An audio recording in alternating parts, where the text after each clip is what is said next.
Hey, Urban, Austin Ward from Letterman Row. When you have a week with somebody like Wyatt Davis, who's about to make his first start on this stage, does that person get more of your attention during the week, or do you try to ignore some of that stuff?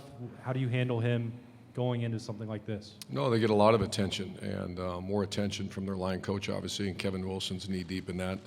I'm involved, but Wyatt is a guy that you've covered us, so you heard us been talking about him for quite a while. You know, if this is a year ago, we'd have a problem. We're excited. He's earned playing time. We're trying to find a way without disrupting the cohesiveness of the offensive line. And that's why we put him at tight end and just try to get him in the game. But he's ready to go.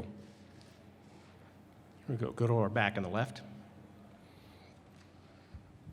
Hi, Urban. Dave Briggs, the Toledo Blade. One of your former assistants, Scott Loeffler, was hired at Bowling Green yesterday. I was just curious your thoughts on that hire and why you think he might be able to be the guy who bring BG back. I love Bowling Green. Will always be a Falcon, and I've had great conversations with their athletic director, and Scott's outstanding. He's an Ohio guy. That's going to be the key, is to be, energize that area, energize with Ohio players as many as they can. And I got a great feel for that one. I'm glad he got it. Coach will stay in the same row. Kyle Rowland, Toledo Blade. Just how fond are your memories of the 2001 Northwestern game? And at that stage of your career, just how important was that victory for you? Yeah, it was a great one. It was, I think we scored 29 points in the fourth quarter to win that game, and went for two with, scored right at the end of the game with no timeouts. Great, nice 5, 6, 7 hour bus ride from Bowling Green, Ohio. I think we got a couple sandwiches on the way home. It was great. But that was that was our breakthrough. That was our 9/11 game that year, and we were playing really well at the end, and just a great win over a dear friend of mine, Randy Walker. And after that game, we became even closer, and just have great respect for Northwestern, obviously, and their coach. And I just asked Pat. Pat was on that staff. He's so young. I thought he might be a player back then, but just great respect for Northwestern. Row 2. Urban, there was a report out today saying that next year would be your last year. Do you care to comment on that? Is there any truth to it at all? No comment on that. Row 2, opposite side. Urban, Dwayne Haskins Jr. was named the winner of the Chicago Tribune Silver Football Award today. How deserving is that? And as he said, he's only reached about 65-70% of his ceiling in his estimation. Just what do you see down the road for him? I'm glad he said that, because I agree. But he is his acceleration in the last month has been exceptional. And I always say it's 1/3 of playing quarterback is throwing the ball, and the other 2/3 are a combination of toughness, of leadership, intelligence, and all the other intangible values that unique position has to have. So I love that award. I think it's one of the great awards that you can have. We've been fortunate with Braxton and JT, and I believe Zeke. We've been really fortunate to be well represented with that award, and it's a great one. I know Dwayne's very honored, as are we. Row 3. Urban, to follow up on that, are you at the point of the year, I know you don't pay attention to the other candidates, where you think that Dwayne could get to New York for the Heisman? And we haven't asked you about that in a while, and I know you don't pay a great amount of attention to it. Zero. There's a time to talk about that, not now. You can go and come on up here, Kate. Row 1, please. Again, we do ask people, please identify yourselves. Doug Maurice, Cleveland.com. Urban, linebackers played well last week. Very well. Baron Browning has had a role with the linebackers, had the times when he was out for a little bit. Just what's this season been like for Baron? He's still a young guy, but Tuff's playing well. Where is he right now? Exceptional talent. I thought he would be a little further advanced right now.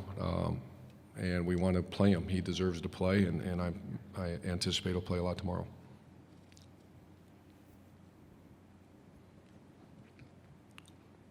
Hands, please, for Coach Meyer, front row.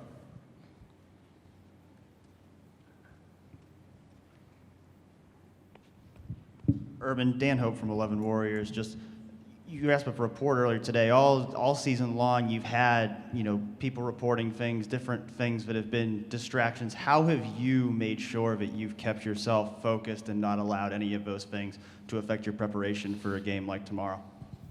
How have I? Just trying to do the job that we're all asked to do the best we can. So it hasn't been a distraction.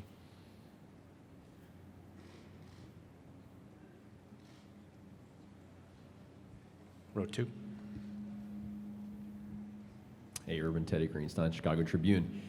From what you know about Dwayne's family, how have they helped him become the man and the player he is? Well, they've helped him become the man he is. They're, that's the ultimate responsibility as a parent. And boy, are they great parents. They have a beautiful daughter, Tamia, and she's awesome at what she does. She's an actress, and they're very highly educated.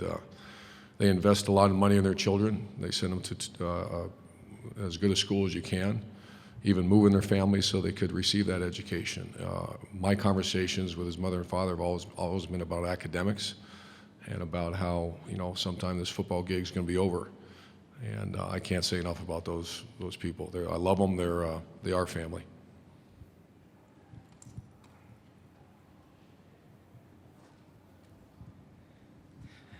Andy Anders, Buckeye Grove. I know you talked about Wyatt Davis a little bit earlier, but offensive line coming off probably its best game of the season last week against Michigan. How do you maintain that cohesion up front and pass protection with a new face? Leaning on our veterans up there. Demetrius, that was a tough one.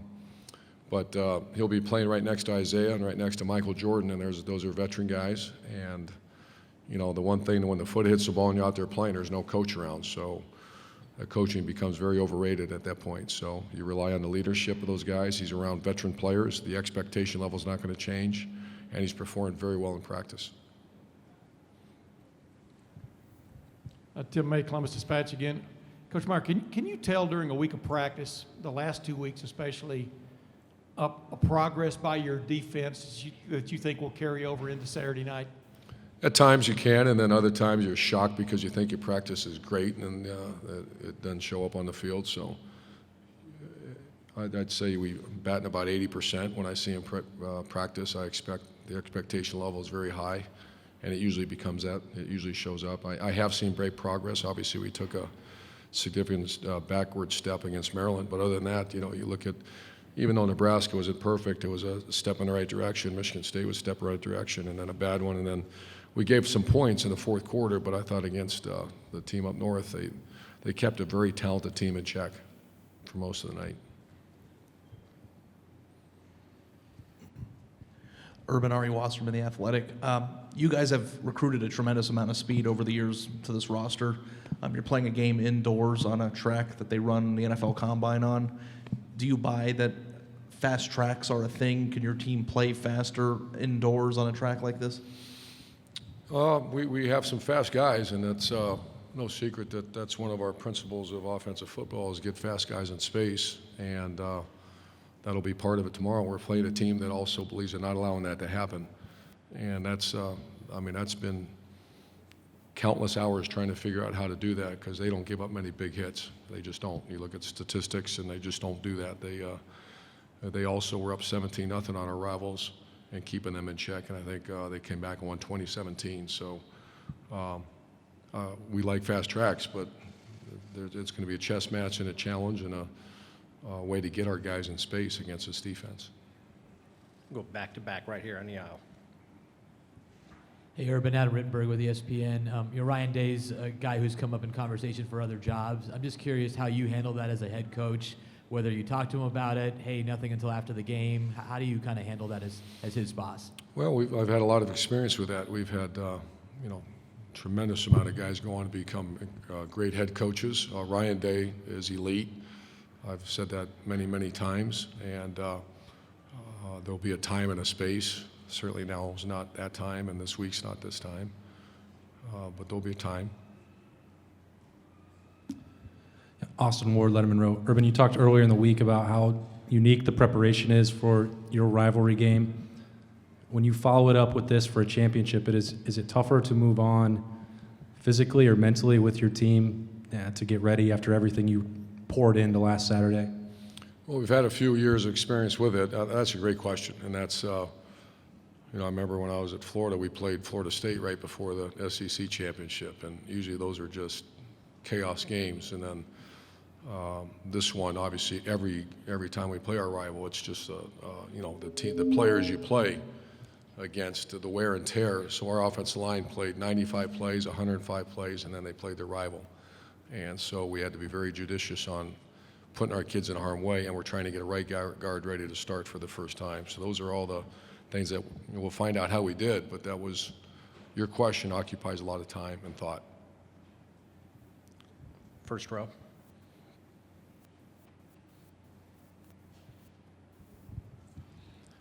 Urban, we've asked you versions of this question a million times over the years, but I'll ask it again. This Big Ten championship game, for instance, Oklahoma and Texas are playing each other in a championship game because the Big 12 doesn't have divisions. That's the two best teams, two rivals playing each other. The Big Ten, the way you guys do it, two divisions, championship game like this format, this whole thing, what do you think of how the Big Ten determines a champion in this playoff world? Well, I congratulate the people in Indianapolis in this not bowl game, but this championship game. It's over the top. When we jog on this, first of all, the arena is incredible. It's a lifetime experience for our players and really our staff. I remember the first time I jogged in it in 2013. Incredible. What the Big Ten, I shouldn't say has become, because that's not fair, but the Big Ten and this championship game, I think it's one of the faces of college football right now, and we're honored to be part of it. So I just, the people, Mr. Delaney and all the people that work so hard for this, it's an awesome experience. And I know the SEC and the Big 12 and a lot of teams have these championship games, Pac-12, but I'd put ours against anybody.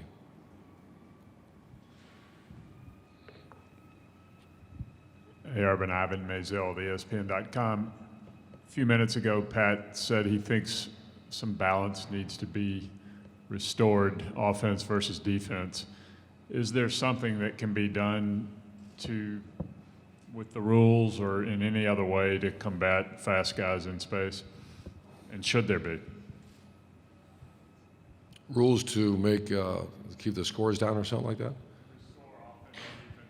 Do you think do you think it's out of balance? And is there something that could be done? Oh, I'll be honest, you caught me off guard a little bit. I have no idea. We're going to try to get some first downs tomorrow and all that. I think right now, there's some good thought to that, but it's also probably the most popular it's ever been. And I know that's important to a lot of people. I know as coaches just try to win the game, but I haven't really thought about that. I'm sorry, Ivan. Questions for Coach Meyer? Let's go in second row on the right. Urban Cole Paxton, Daily Northwestern. I'm wondering, as you prepared this week and looked at your team this week, if there's a position matchup or a position battle that you think is especially important for you tomorrow? Oh, yeah. Well, I'll start with kicking game, and that's a big part of it. They were very aggressive on how they came after punts. And, everybody made it. I got asked many questions about our opening drive last week against our rival. And they wanted to talk about the pass to Chris Olave, and that was really not. That was a guy running fast and dove in the end zone.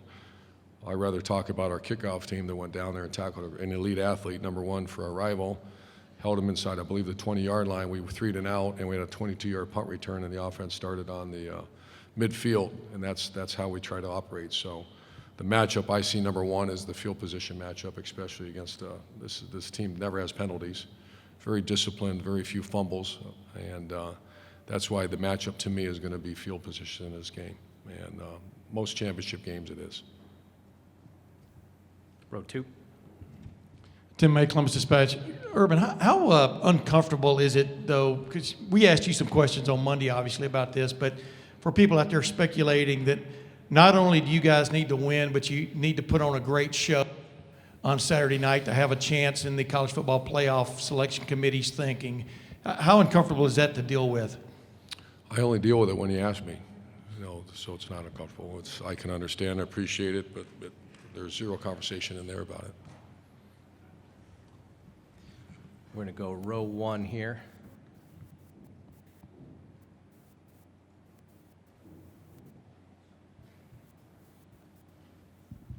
Urban, Dan Hope from 11 Warriors. You said earlier this week that you were going to be hard on your guys this week, that you really wanted to push them hard because of how well they played against Michigan. Are you pleased with what you saw from your team in practice this week in terms of being prepared as they need to be for this game?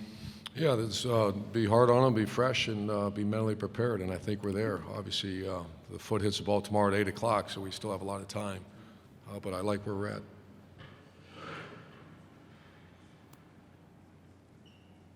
Questions for Coach Meyer?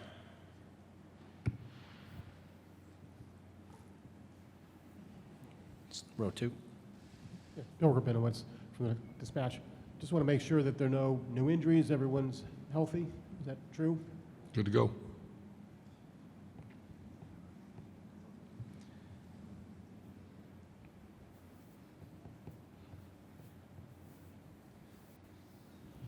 Coach Mike Williams, Sports Capital Journalism Program, IUPUI. Just curious, with the rise of Northwestern and how Purdue's improved over the past couple of years, what are your thoughts on the Big Ten West and your outlook on their future?